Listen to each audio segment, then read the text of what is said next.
একটি সংখ্যার 4 গুণ ও ওই সংখ্যাটির অর্ধেক যোগ করলে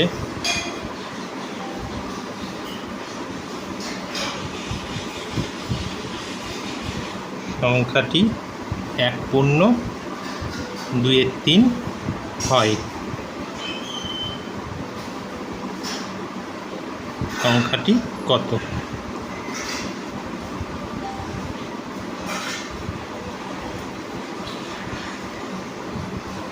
ধরি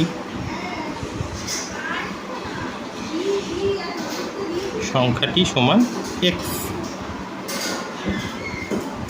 প্রশ্নানুসারে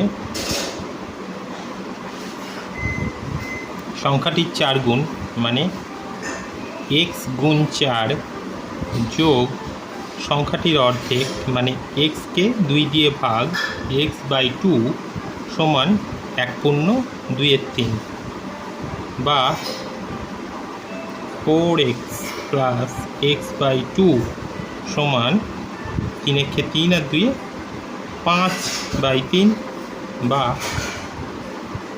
এখানে লসাগু করলে 2, তাহলে এখানে 8x প্লাস x সমান 5/3 বা 3/5 গুণ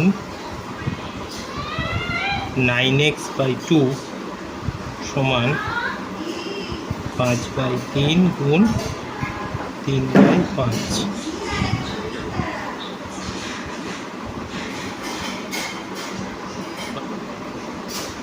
27x/10 সমান 1 বা x সমান 10/27। সুতরাং সংখ্যাটি হলো 10/27।